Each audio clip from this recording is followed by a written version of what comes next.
Hello అండి. ఈరోజైతే Sunday కదా! స్పెషల్ ఏం చేసుకున్నారు చెప్పండి? ఇంక మా ఇంట్లో అయితే చికెను నేనే తెచ్చాను ఈరోజు. మా వారు కొంచెం బయటికెళ్లారు. ఇంకా ఆయన వచ్చేదాకా మా పిల్ల అయితే ఆగదు. తెచ్చి మధ్యాహ్నంలోపు వండాల్సిందే. వండకపోతే అస్సలు ఊరుకోదు. ఇంక మిగతా రోజుల్లో తేము కదా! ఇంకా ఆదివారం ఒక్కరోజే కదా! ఇంకా ఆ ఒక్కరోజు కూడా ఇంకేం చెప్తామని ఏదో ఒకటి తెస్తుంటాము. ఇంకా నాకైతే కళ్ళ నీళ్ళు గారిపోయినాయి ఉల్లిపాయ కట్ చేసేలకే. ఇంకా అటు డోర్ తెద్దామంటేనేమో ఎండ వస్తుంది, బాగానే ఉంటుంది, గాలి వస్తుంది, కానీ పొయ్యి మంట పెట్టడానికి అస్సలు వీలు కాదు.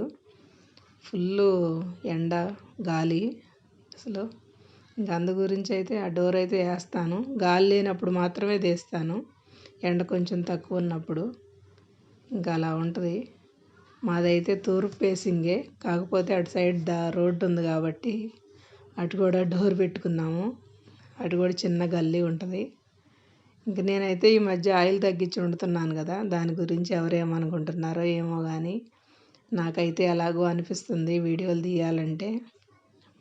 చాలామంది కుకింగ్ ఛానల్స్, మామూలు నార్మల్ డైలీ వ్లాగ్స్ వాళ్ళందరూ ఫుల్లు ఆయిల్స్లో ఫ్రైలు, డీప్ ఫ్రైలు, రకరకాలుగా డైలీ చికెన్లు వండుతూ ఉంటారు. మాదేమో ఇంత నార్మల్గా ఉంటుంది. ఎలాగా అని అనిపిస్తుంటుంది నాకు కూడా. ఇలా పెట్టాలంటే ఏదో అంత అంగమాగా ఆర్భాటంగా అయితే ఏం అనిపించదు కదా!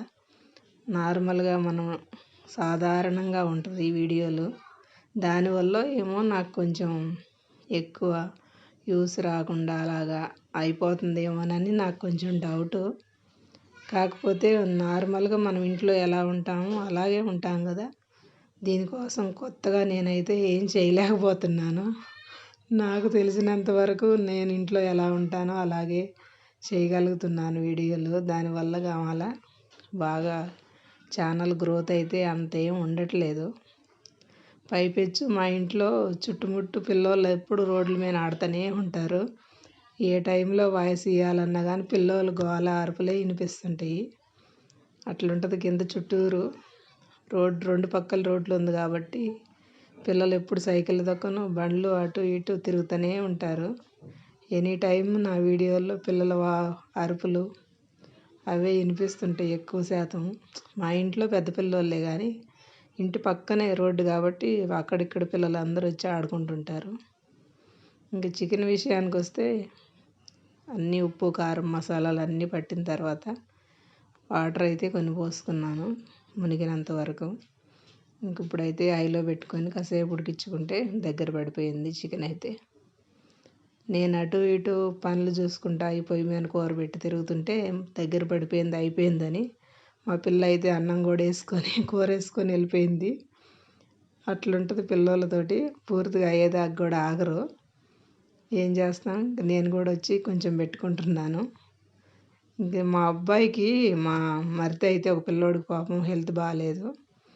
ఇంకా అదే అని కాదు కానీ కొంచెం అన్నీ తగ్గియాలని చెప్పి మేము కూడా కొంచెం అలా ఆలోచించుకొని ఇలాగా తగ్గించుకొని ఆయిల్ మాత్రమే, ఆయిల్ కొంచెం సాల్టు, పంచదార ఈ 3 కొంచెం తగ్గిద్దామని గట్టిగా తింటున్నాం అలాగా.